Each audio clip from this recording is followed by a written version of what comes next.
I'm Dr. Mangala Devi. I'm the Clinical Director at Smile Baby IVF Fertility Center. So what do we do when all the treatments fail and when we are trying to get infertility treated? It is quite devastating for a lot of them to see that their treatment fails. However, this is not the end of it. What people really require is persistence. Most often it is seen that though IVF or any other method is not a foolproof method, most often it is seen that just persistence pays.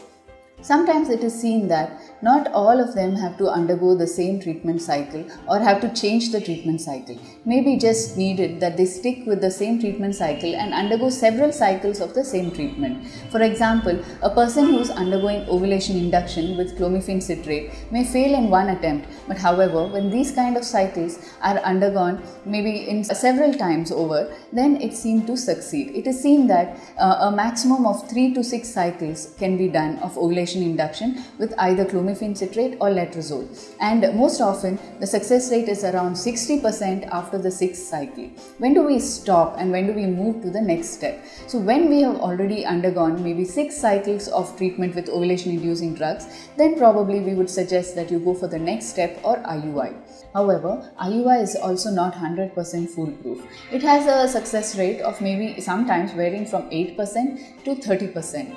So how many cycles of IUI can we try? We can usually go up to 3 to 6 cycles of IUI. However, if we don't see success within 3 cycles of IUI, we suggest to the couple that they invest their limited resources in probably looking at IVF or probably even undergoing a diagnostic laparoscopy to see why all these procedures have been failing. Now suppose we think of IVF and IVF also fails. We have seen several cases. As we know that IVF doesn't have 100% success. So that can be quite devastating as well. Agreed that all of us put in a lot of time and effort and emotional stress is there when it comes to infertility procedures. So how can we deal when IVF fails? So what do we do when an IVF fails? So when an IVF fails, it would be wise to sit with your clinician and talk it over and decide what other options we can take in the next cycle in order to improve the success. So some of the measures that we can think of is probably changing the treatment protocol or the ovulation-inducing drugs that we use, or in some cases we can think of an ICSI or ICSI. There are also several methods such as genetic screening methods such as PGS, PGD.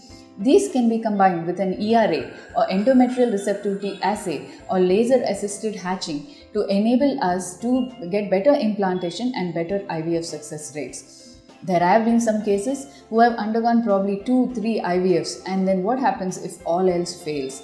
Then probably we may have to look at the option of using donor gametes. We may have to use either donor sperms or donor eggs and look at donor cycle IVF. So there, of course, even this is not 100%. So everything can also fail. So like we said, there is a limitation to every procedure. So what happens if even the donor cycle fails?